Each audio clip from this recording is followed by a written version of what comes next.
ni él ni cada uno de nosotros no vamos a donde no nos invitan. Y si nosotros estamos acá es porque Él nos llamó y porque Él nos invitó. Porque Él hizo un llamado muy especial para nosotros. Romanos 8:28, ¿qué dice? Que si padecemos todo lo que padecemos, que todas las cosas que nos suceden a los que siguen a Dios, dice que son para bien. Y esto es, dice la palabra, Romanos 8:28, esto es a los que conforme a su propósito son llamados. Ahí encontramos la palabra kletos de nuevo. A los que conforme a su propósito son llamados, son invitados. Es por eso que cobra dimensión el seguir a Cristo, porque Él nos llamó. No escogimos nosotros, nos llamó Él. Él te llamó, Él te invitó. Entonces cuando Jesús llama, nosotros podemos ir. ¿Y cómo lo hace Él? Por medio de su gracia, por medio de su soberanía. Dice en muchas partes de la Biblia, encontramos que dice, según el puro afecto de su voluntad, según su única voluntad. Cuando comenzamos a entender su soberanía y que Él tiene la voluntad y la autoridad para hacer lo que Él quiere y como Él quiere, comenzamos a entender mejor muchas doctrinas dentro de las iglesias. Y dejamos de cuestionarnos cosas que a veces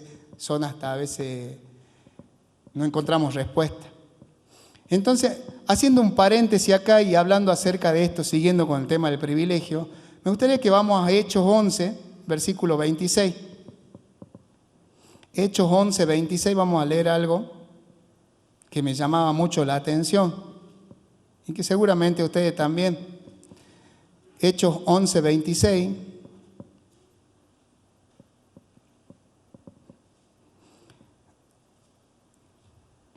Esto para que más o menos lo tengan en contexto. Recuerdan que hubo un momento en que mataron a Esteban.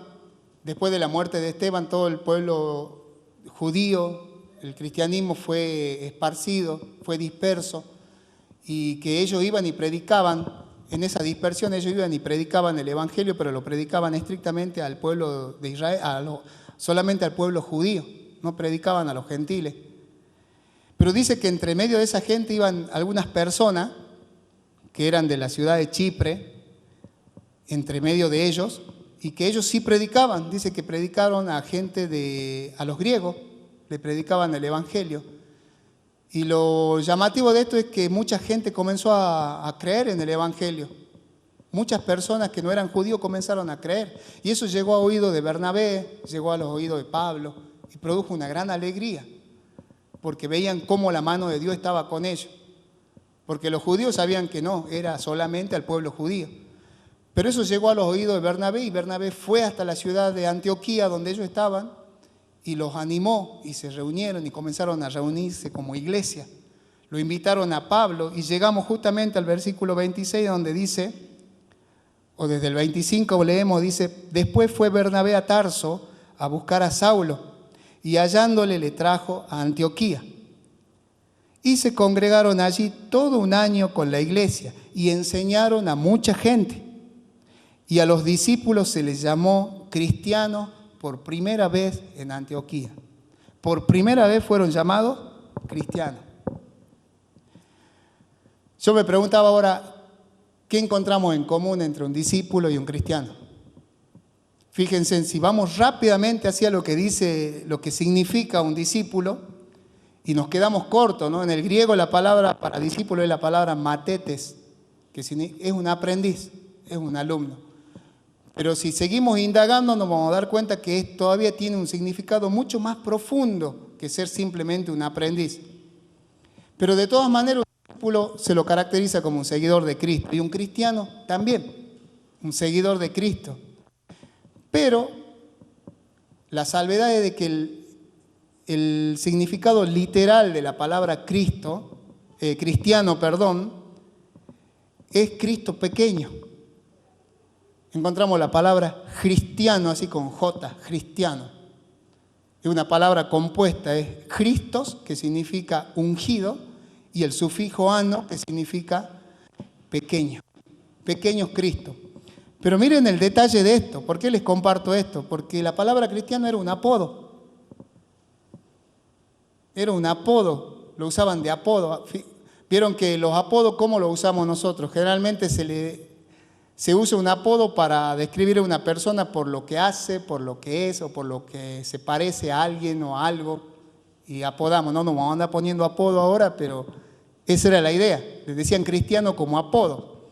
¿Por qué? Porque generalmente los apodos son conforme a lo que uno hace, generalmente. ¿Y qué es lo que le decían a los cristianos, a los discípulos? Dice que por primera vez fueron llamados cristianos en Antioquía. Ese término era utilizado, ¿saben por quién? Por los enemigos de la fe de Jesús. Y lo hacían en un tono de burla. Le decían, miren, ahí vienen los pequeños Cristos. Oh, ahí vienen los pequeños Cristos. Nunca se burlaron de ustedes, nunca usaron términos como para tratar de burlarse. Qué ironía, ¿verdad? ¿No? Porque le llamaban así en tono de burla, pero precisamente porque hacían y se parecían mucho a su maestro. Entonces le decían, mirá, ahí vienen los pequeños Cristos. Y ese término que empezó como burla, pasó después a convertirse como el término en que ahora y hasta la actualidad, los millones y millones de cristianos que han decidido seguir a Cristo, que han recibido al Señor y que creen en Él y que han tomado la determinación de convertirse en verdaderos discípulos, es como así también se los conoce al día de hoy, cristianos. Qué ironía, ¿no? Yo pensaba, qué bárbaro, qué ironía. Así que espero que si se burlan de nosotros, que nos digan cristianos, pero porque ven realmente que manifestamos las características del Señor. Porque así nació ese término. Entonces yo veo acá que hay una conexión entre esas dos palabras. ¿Cuál es la conexión que hay entre esas dos palabras? Que tanto el discípulo y el cristiano buscan ser como Cristo. Buscan ser como Cristo. Son seguidores en todo el sentido de la palabra. Seguidores en todo el sentido de la palabra. Yo diría que son partidarios. Eso es un discípulo. Por eso es que a la hora de hacer discípulo, entender la esencia del discipulado es clave. Es clave para nosotros. ¿Saben por qué? Porque el discipulado es el que perfecciona al seguidor de Cristo. ¿Cómo se perfeccionaban sus discípulos? Por la enseñanza del Maestro. Si queremos ser discípulos, tenemos que entrar en el proceso de perfeccionamiento. E insisto con esto, no se trata de 1 hora y media semanal de juntarse en grupo, y no digo que esté mal, pero va mucho más allá, porque tiene que ver con otra palabrita que se llama disciplina, que deriva precisamente de la palabra discipular. Disciplinar, disciplinarnos. En Lucas 6:39, vieron, yo lo voy a hacer pasear por toda la Biblia en esta mañana. Lucas 6:39 y 40, 6:40 en realidad, pero quisiera que lo veamos. Lo que decía el Señor también anteriormente, Él dice, 6:39, Lucas 6:39, y les decía una parábola. ¿Acaso puede un ciego guiar a otro ciego? ¿No caerán ambos en el hoyo? El discípulo no es superior a su maestro, mas todo el que fuera perfeccionado será como su maestro. ¿Cuándo llegamos a ser como nuestro maestro? Cuando nos dejamos ser perfeccionados, cuando entramos en el proceso de perfeccionamiento. Y eso describe muy bien al discipulado. Así que miren la dimensión que cobra cuando nosotros comenzamos a entender lo que significa ser un discípulo.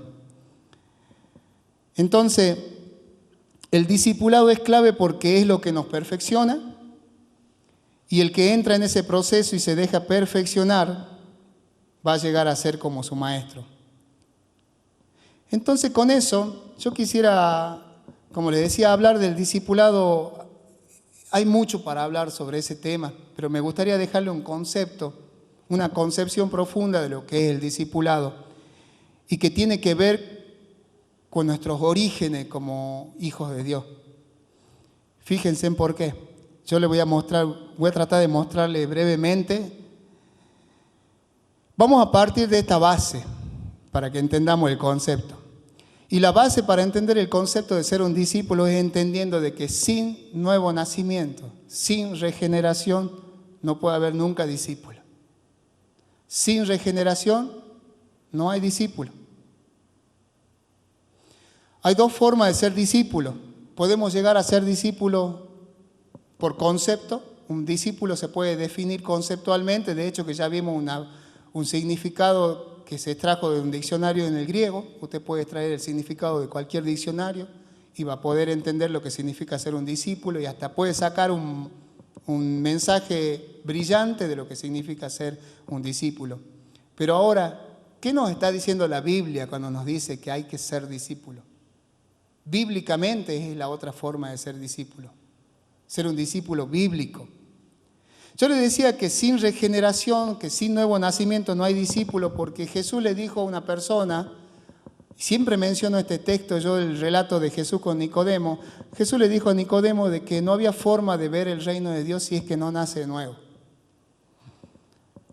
Volvió a decirle, le dijo, mira Nicodemo, yo te digo de verdad que no podés entrar al reino de Dios si no naces de la palabra, del agua y del Espíritu. Ese es el punto de partida para que vamos entendiendo qué es un discípulo. La palabra en Tito 3:4, anótelo, Tito 3:4 y 5, dice que cuando se manifestó la bondad de Dios, Él nos salvó. Y no por obras que nosotros hubiésemos hecho, sino que lo hizo por medio de la regeneración, por el lavamiento de la regeneración y por la renovación en el Espíritu Santo. La forma de llegar a nacer de nuevo únicamente por medio de la palabra de Dios. Es cuando la palabra de Dios nos regenera y nos da nueva vida. Eso significa que nosotros antes estábamos muertos espiritualmente. Juan 6:40. Juan 6:40. ¿Por qué me detengo tanto y le estoy mostrando estos versículos? Yo quiero que usted entienda esta base de partida. Juan 6:40 nos dice así. Y esta es la voluntad del que me ha enviado, que todo aquel que ve al Hijo y cree en Él tenga vida eterna. Y yo le resucitaré en el día postrero. 6:44 dice, ninguno puede venir a mí, otra vez de nuevo, ninguno puede venir a mí si el Padre que me envió no le trajere y yo le resucitaré en el día postrero. Entonces fíjense, cuando hablamos en términos de nuevo nacimiento estamos hablando de algo que le compete a Dios y que está sujeto únicamente a la voluntad de Él. Es algo que tiene que ver con el nuevo nacimiento, tiene que ver con un acto deliberado de Dios. Por eso les decía al principio, no tiene que ver con algo que yo escogí. Yo creo que ninguno de ustedes escogió nacer. Y estoy hablando en lo natural, en lo biológico. Nadie escogió nacer. Ninguno de nosotros tuvimos participación en ese acto. Bueno, asimismo también en el nuevo nacimiento tampoco tuvimos participación. Hasta podríamos decir que es un acto despótico de parte de Dios, nacer, porque lo decidió Él. Y cuando de repente nacimos y ya está, ya tenemos vida y ya no nos queda otra que sobrevivir, porque cuando ya hay vida hay que crecer y no nos queda más. Entonces, ser un discípulo, para ser un discípulo, por eso es necesario tener vida. Porque un muerto no nos entiende y no podemos hablar con alguien que esté muerto. Entonces, ¿qué tuvo que hacer Dios? Tuvo que hacer una obra magistral, milagrosa en la vida de nosotros, creando un nuevo ser. ¿Para qué? Para que Él pueda hablar y pueda enseñarnos todas las cosas. ¿Entienden? Entonces, para que veamos esa idea, la idea del discipulado, yo quiero mostrárselo a través de una figura que yo la escuché de un pastor y que me pareció brillante. Y yo dije, para mí está genial. Porque, miren, yo le doy la idea. Dicen que hay una palabra, este pastor decía que hay una palabra, quizá la palabra más vieja para la palabra discípulo que se ha encontrado, y deriva de una raíz. Y espero que me presten atención a lo que le voy a decir. Deriva de una raíz que da la idea de un órgano del cuerpo humano, el cual ha sido atrofiado, ya sea por un golpe o por una enfermedad, y sobre el cual se trabaja. Sobre ese órgano atrofiado o enfermo se comienza a trabajar. ¿Para qué? Para devolverle a ese órgano la capacidad que perdió. En esa figura yo lo que quiero mostrarle, que allí radica la esencia del discipulado. Porque mediante la disciplina y el trabajo sobre ese órgano dañado es el ser humano. Y que no solamente tuvo un daño por una enfermedad o por un golpe, fue más terrible aún, el ser humano murió en el pecado. Nosotros hemos sido muertos en el pecado. Por eso que esto que acabo de mencionarlo tiene todo un contexto, yo diría, abarcativo en toda la Biblia. ¿Y saben con qué? Con lo que el pecado hizo en el hombre. Todo el daño que el pecado produjo en el ser humano fue un daño de muerte. Daño total. Romanos 5:12 nos dicen que el pecado, ¿cómo entró? Entró por un hombre. Y con el pecado también que entró la muerte. Y que la muerte fue pasando de generación en generación por cuanto todos pecaron. Entonces, en ese estado es imposible hacer discípulos. ¿Qué tuvo que hacer Dios? Tuvo que resucitarnos. Por eso le digo, sin resucitación, sin regeneración, es decir, sin que Dios haya recreado una nueva vida, un nuevo ser espiritual en cada uno de nosotros, es imposible que seamos sus discípulos. Entonces, ¿cómo puedo ir yo a ser discípulo y enseñar las cosas que Él nos mandó si yo no nací? Por eso tenemos que entender que es tan importante comenzar a manejar estos conceptos. ¿Saben por qué? Porque son conceptos macros, son macros conceptos lanzados por la palabra de Dios, que si nosotros no los agarramos, y seguramente nos va a ser difícil ir a ser discípulos. Y esto termina siendo como toda una carga, tener que decir, tenemos que salir a hacer, tenemos que hacer discípulos, tenemos que juntarnos, hay que salir a evangelizar, y pareciera que suena como pesado ya todo eso. Y no puede ser así. Y eso suena así porque no se entiende esos macro conceptos. Entonces, sin resucitación no hay discípulos. Efesios 2:1 dice que vosotros estabais muertos, estábamos muertos en nuestros delitos y pecados. Yo me cansé de escuchar cuando recién llegué a los caminos del Señor, escuchaba de la doctrina de la caída del hombre. ¿Escucharon la caída del hombre? Que el hombre cayó en pecado. Y de repente uno se da cuenta y uno dice, está bien, yo creo que estamos entendiendo a qué se refiere que cayó en pecado, pero hay una gran diferencia entre caer y morir. Es muy distinto a que a usted le digan de que un amigo suyo se cayó a que le digan de que se murió, ¿verdad? Bueno, miren qué grande que son las diferencias. ¿Por qué le digo esto? Para que nosotros entendamos de que toda la fe a través de Jesús, toda la fe a través de Cristo, en toda la obra redentora, todo ha sido montado, para que entendamos esto, todo fue montado no precisamente para ver cómo le solucionamos un golpe o una caída al hombre, sino que toda la fe ha sido montada para ver cómo se resucita una generación muerta. Si nosotros salimos al mundo, nosotros ¿qué es lo que estamos viendo? No estamos viendo un lugar como un hospital en donde hay gente que está golpeada o caída. Estamos viendo literalmente un cementerio en donde tenemos que ver la forma de que esa gente pueda resucitar para que pueda tener una relación con Dios. Y entonces sí puedan ser discípulos. Porque si no, no hay otra forma. Usted me dirá, bueno, pero ¿en qué me cambia a mí todo esto? Es que tenemos que empezar a hablar con propiedad el Evangelio. Eso quiero decirle, que tenemos que comenzar a hablar con propiedad estas cosas. Y aunque parezca mínimo estas diferencias, yo quiero decirle que no son mínimas, son abismales las diferencias que yo le estoy mencionando. ¿Y esto apunta a qué? A que podamos entender ese evangelio el que nosotros hemos decidido seguir. ¿A qué apunta entonces el evangelio? ¿A qué apunta el evangelio? El evangelio apunta a resucitar a una generación que está muerta. A eso apunta el evangelio, a resucitar a una generación muerta. Entonces, nosotros entendemos, cuando entendemos estas cosas, sabemos para qué existe el Evangelio.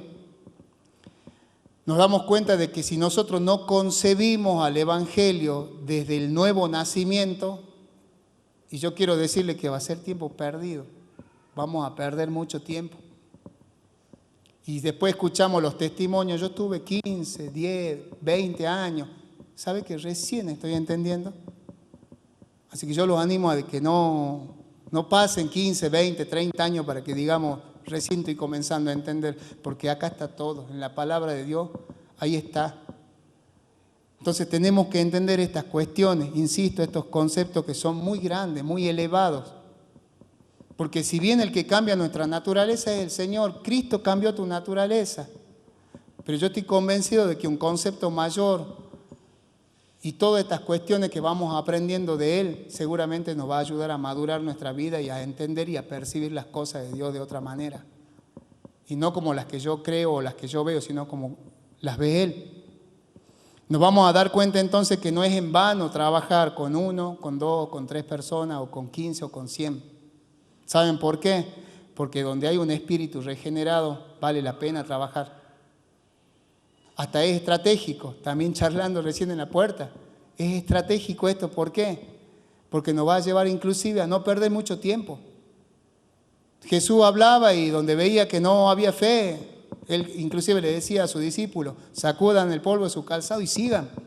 No podemos perder tiempo, el Evangelio no está para perder tiempo. Y se lo digo con todo respeto, no se puede perder el tiempo. Tienen que vivirlo, tenemos que vivirlo y para eso tenemos que estar adiestrados y tenemos que encauzarnos. Hay una causa que nos mueve. Para Pablo dice que la causa era el Señor, era el Evangelio. Entonces, ¿cuál es el problema de que no se puede hacer misiones con personas que no son discípulos? Porque primero, si seguimos un orden de todo lo que yo le estoy hablando, lo primero que hace el Evangelio a los muertos, los resucita. Y a los resucitados hay que discipularlos. Así es la cuestión. Entonces, la única forma de que nosotros logremos ver el cambio, ustedes quieren ver cambio realmente en ustedes mismos, yo quiero ver cambio en mí, yo quiero ver cambio en la iglesia, quiero ver cambio en la sociedad que comience a acercarse al Señor. La única forma que podamos ver el cambio en la persona va a ser entendiendo el concepto de discipulado, entendiendo que el discipulado es el proceso, si pudiéramos definirlo de alguna manera, podríamos definirlo como el proceso posterior al nuevo nacimiento. Proceso posterior al nuevo nacimiento o regeneración del espíritu en esas personas. Dicho de otra forma, resurrección del espíritu que permite a las personas poder ver y entender las cuestiones de Dios. Por eso Pablo decía en Corintios, 1 Corintios 2:14, que el hombre natural no puede entender las cosas que son del espíritu, porque para él le son locura, no las puede entender. ¿Por qué? Porque se han de discernir espiritualmente. No hay otra forma. Entonces, ¿qué necesito? Hay que nacer de nuevo, hermano. Si no estamos evidenciando frutos, si no estamos manifestando una vida, o si no vemos eso en los demás, es porque o no nacieron o no sé qué está pasando. ¿Entienden? Es una cuestión que no es imposición, es cuestión de fruto. Nosotros no imponemos al árbol a dar el fruto que nosotros queremos. El árbol da según su especie, da fruto. Insisto con esto, por eso estos son, como les digo, son macros conceptos, que si nosotros lo aprendemos y lo interpretamos, puede cambiar radicalmente nuestra manera de pensar como hijos de Dios. Fíjense en que las diferencias entonces son muchas entre una persona que está muerta y una persona que está viva. Sí, de hecho, usted ya puede estar sacando cuáles son las diferencias. Miren, Jesús, de hecho es una sola diferencia, que uno está muerto y el otro está vivo. Jesús dijo, por su fruto los conoceréis. Yo no quiero que acá andemos ahora juzgándonos y señalando a cada uno a ver quién creemos que es salvo. No, a eso no apunto. Jesús decía esto, Él decía, por su fruto los conoceréis. Si bien en el Evangelio de Mateo habla en todo el contexto acerca de una advertencia contra los falsos maestros, pero es totalmente aplicable para determinar las abismales diferencias que hay entre una persona regenerada y una persona que no. ¿Con quién se puede contar para ser un discípulo y con quién no? Y Jesús era una persona que percibía muy bien quiénes eran los que le creían. De hecho, él sabía hasta quiénes los que eran los que creían y quiénes eran los que no creían. Entonces, por su fruto, ¿cómo se conoce una vida regenerada? Por su fruto. No hay otra forma. Lucas lo cuenta de otra manera, no diferente, pero sí nos da otra perspectiva, nos permite ver otro lado. Fíjense en Lucas, si quiere lo busca, 6:43-45, ahí vemos un principio impresionante de Jesús del cual no hay forma que escapemos. No se puede escapar a los principios que nos tiraba Jesús. Él decía que el árbol malo no puede dar buen fruto. Y el árbol bueno no puede dar fruto malo. Así que entonces, ¿qué es lo que decía él? Por su fruto los conocerán. Así que vayan, caminen por la calle, anden en la sociedad. Esto no es para que nos encerremos en una iglesia, no es para que... No, tenemos que salir. Acá Él nos puso en este mundo. Pero ahora hay una cosa muy buena, que por su fruto lo van a podar. Por su fruto, por nuestro fruto nos van a llamar cristianos y hasta se pueden burlar. Pero que sea por lo que hacemos, porque nos parecemos a Él. Eso es un discípulo. Ese es el discípulo. Por eso yo le decía, no consiste en una hora que tenemos de reunirnos y que no está mal y que está buenísimo porque es parte de todo esto, lo tenemos que hacer. Pero el discípulo tiene que ver con el fruto que vamos dando. Ahí se va evidenciando la verdadera vida del discípulo. Entonces, para ir resumiendo, el discípulo o la concepción del verdadero discípulo, del discipulado, consiste en recuperar ese órgano que está dañado. Somos nosotros, ese órgano que ha sido dañado por causa del pecado y que ahora ¿cómo lo recuperamos? Mediante la disciplina. Por eso, de alguna manera, ¿cómo comienza o cuándo comienza un discípulo a discipularse? Cuando comienza a disciplinarse en las cuestiones de Dios. Ahí comienza el verdadero discipulado. Entonces, el discípulo, ¿con qué tiene que ver? El discipulado tiene que ver con el perfeccionamiento. Tenemos que perfeccionarnos. ¿Perfeccionar qué cosa? Ese espíritu regenerado que ya está, que ya es un hecho en nosotros. De hecho, ese espíritu que Dios ha depositado en cada uno de nosotros, ese espíritu es el que va a ir con nosotros hasta el día de nuestra muerte, en donde vamos a estar en una tumba y sobre el cual va a trabajar el Espíritu de Dios para resucitarlo en el día postrero, como dice la palabra. Pero mientras estamos acá en la tierra, ¿qué es lo que hacemos? Mediante el discipulado.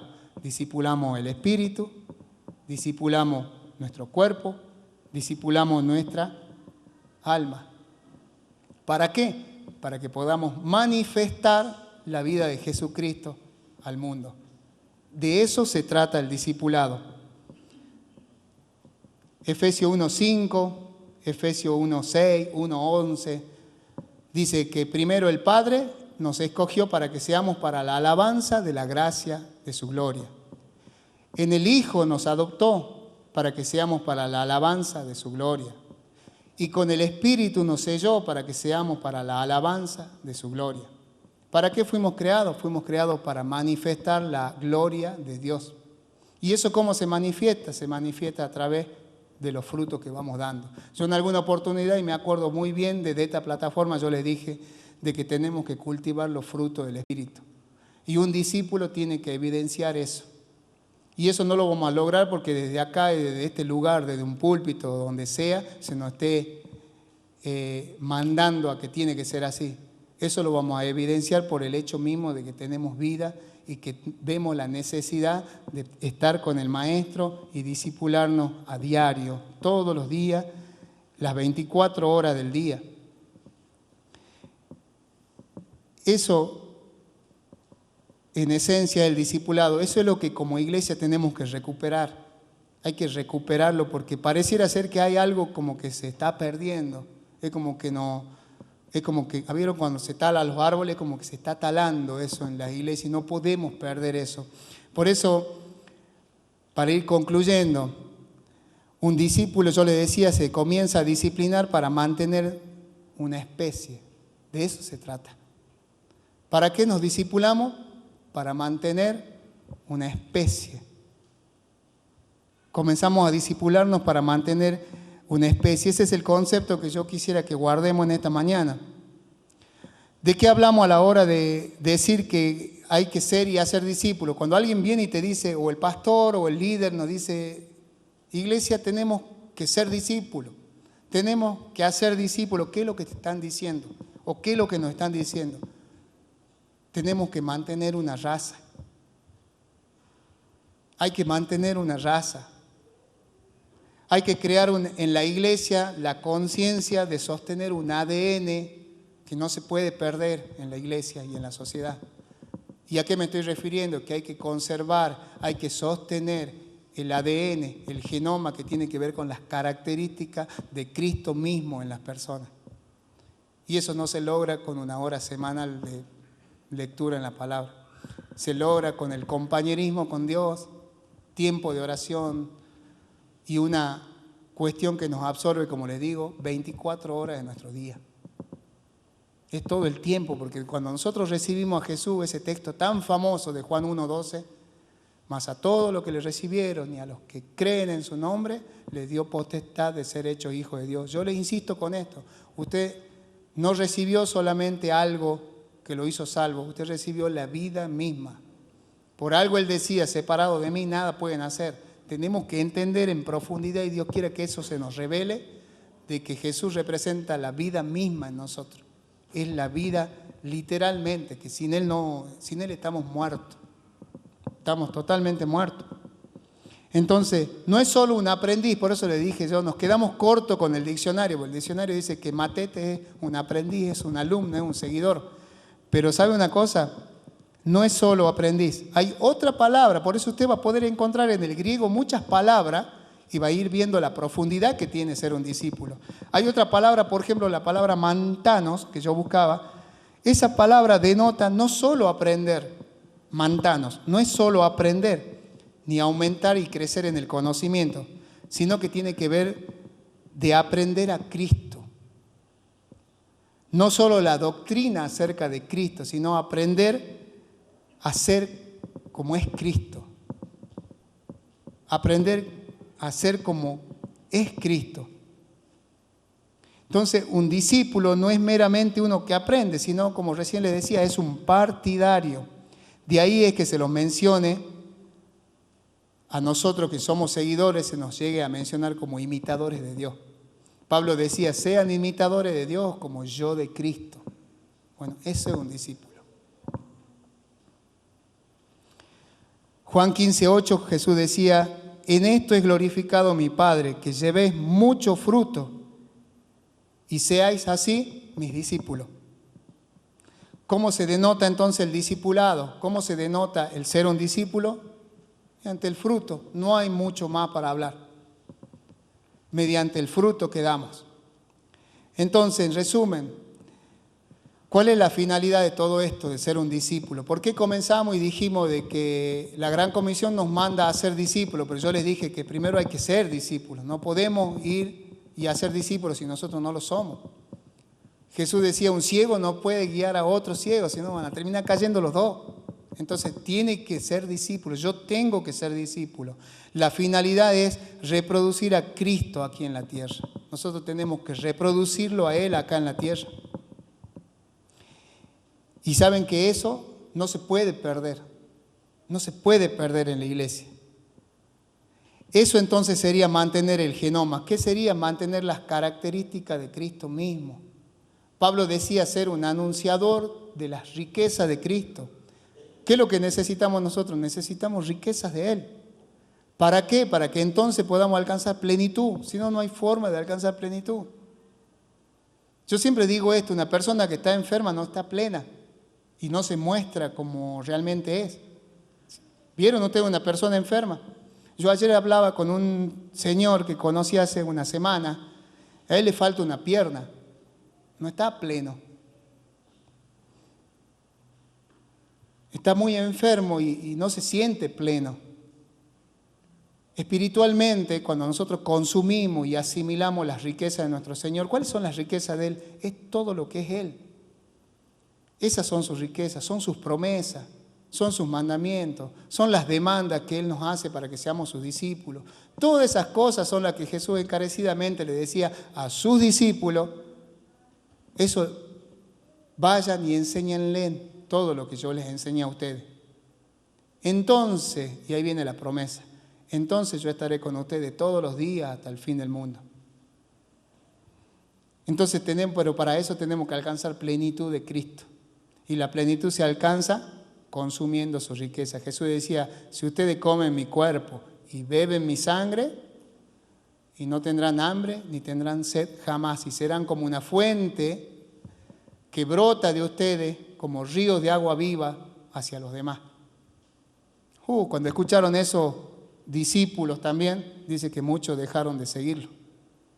¿Saben por qué? Porque las demandas del discipulado son muy elevadas. Pero cuando las entendemos nos damos cuenta que son elevadas, pero que se transforman en un privilegio enorme. Entonces, todo eso nos lleva a ser pleno y nos lleva a esa famosa medida de la plenitud de Cristo, que a veces para nosotros es inalcanzable. Yo quiero dejarlo con esto entonces. Yo quiero decirle de que a la hora de hacer discípulos no se trata de hacer, cuando yo digo vamos a hacer discípulos, usted puede tener sus discípulos. Cada uno de ustedes tiene que hacerlo porque es un mandato. Jesús dijo, vayan, id. Yo creo que no hay mucho para explicar, hay que ir. Y les dijo, hagan discípulos. O sea, no, el pastor o el líder no solamente hacen discípulos, cada uno de ustedes pueden hacer discípulos. Pero ahora, ¿cuál es el sentido final? Porque a veces cuando nos dice hay que hacer discípulos, no estamos preparando a una persona para que a nuestra imagen y semejanza. No estamos preparando a una persona para que predique como yo predico, como predica el pastor Jorge o como predica el pastor Billy, no sé. No estamos preparando a una persona para que esté con nosotros y a la hora que la necesitemos nos pueda servir, nos pueda ayudar en algo. Y no digo que eso esté mal, está perfecto, pero no es la idea final del discipulado. El sentido final o el sentido más puntual del discipulado es mantener una raza de personas, y yo con esto termino, mantener una raza de personas que conserven la característica del ADN de Cristo mismo en ellas, sin que se pervierta, ni sin que se desvirtúe con el pasar del tiempo y de los siglos, sino que dure para siempre. Entonces es como que vamos, así como dice la palabra que el pecado, y por el pecado entró muerte, y pasó de generación en generación, por Cristo vino la vida. Y por medio del discipulado podemos pasar de generación en generación, vamos pasando vida. Eso es ser un seguidor de Cristo. Eso lo vamos a ver por medio de los frutos. Amén. Nos ponemos de pie y oramos. Le vamos a dar gracias a Dios porque yo le pido a Dios de esto, de entender la esencia del discipulado, de que podamos reconciliarnos con eso. Y para poder lograrlo, yo creo que tenemos que comenzar a reconciliarnos con la palabra. Iglesias tienen que reconciliarse, tenemos que comenzar a reconciliarnos con las Escrituras. No hay otra forma de profesar y de manifestar a Cristo. Porque si la palabra no trabaja en nosotros, no vamos a poder evidenciar fruto. Usted quiere caminar con dignidad, tiene que conocer a Cristo. Quiere comenzar a que su vida comience a dar fruto, que la gente vea eso. Y tenemos que comenzar a meternos un poquito más en la palabra, ser más compañeros con Cristo. Hay una canción muy, muy hermosa de Marcos Vidal, se llama Discípulo. Si la buscan ahí, yo los animo a que lo busquen. Discípulo. Y relata justamente esa historia del partimiento, del milagro de la multiplicación. Y dice el estribillo de esa canción que él no quiere ser parte de los 5.000 que vieron el milagro, sino que quiere ser parte de los 12 que recogen los pedazos y que pasa tiempo con el Señor y que pueden conversar hasta que llega el alba con Él. Ese es el significado del verdadero discipulado. Es el tiempo completo que tenés con Él. Por eso le dije, nosotros hemos recibido vida. Es Cristo mismo en nosotros. En este momento está el Señor en toda su plenitud en cada uno de ustedes. Así que yo le doy gracias a Dios por esta palabra y sé que hay muchísimo más para hablar acerca de este tema, pero que entendamos de que esa es la esencia, ese es el sentido más puntual que tiene el discipulado. Entender que primero Él nos hizo renacer y que cuando nos hizo renacer a una nueva vida, ahora puede contar con nosotros para que podamos ser sus discípulos, porque ahora le entendemos. Antes no entendíamos nada. Ahora sí le entendemos y no nos es locura lo que Él habla, sino que le creemos. Padre, yo te doy gracias en esta mañana, gracias por este día tan especial, Señor. Gracias por cada uno de mis hermanos que pueden estar acá, escuchando de tu palabra, porque antes, Señor, te hemos alabado, te hemos bendecido y que vos ahora nos has lanzado conceptos muy importantes y muy hermosos que queremos guardarlos, queremos atesorarlos en nuestro corazón. Ayúdanos, Señor, a entender la dimensión, Señor, de ser un seguidor tuyo.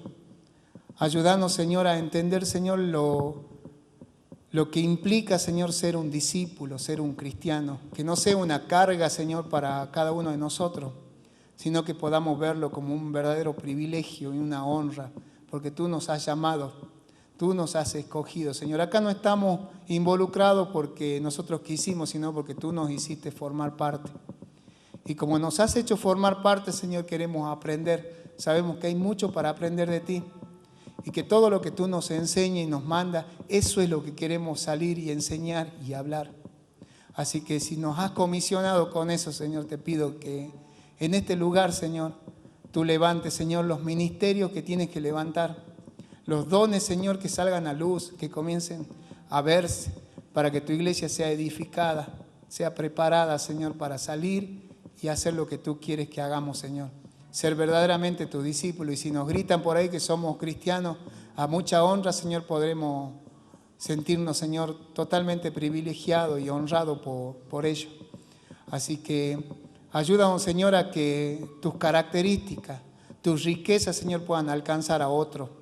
Entendiendo, Señor, que para eso necesitamos postrarnos a tus pies, aprender de ti, Señor, cada día.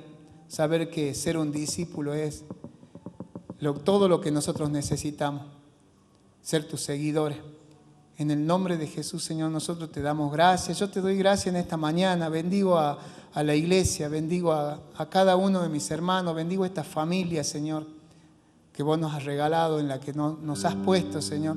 Los bendigo en el nombre de Jesús. Señor, que al tener sus tiempos de oración, Señor, tú estés comunicándote con ellos, estés hablando a su vida. Señor, que sea una afinidad única, Señor, en aquellos que dispongan, Señor, a hacerlo así. Que al leer tu palabra, al escudriñar tu palabra, tú les muestres, Señor, tus promesas, les muestres, Señor, tus caminos, nos muestres, Señor, todo lo que vos querés hacer y nos muestres la forma y las estrategias para lograrlo. En el nombre de Jesús, Señor, te damos muchas gracias en esta mañana, te alabamos, Jesús, te bendecimos y te damos gracias. Amén.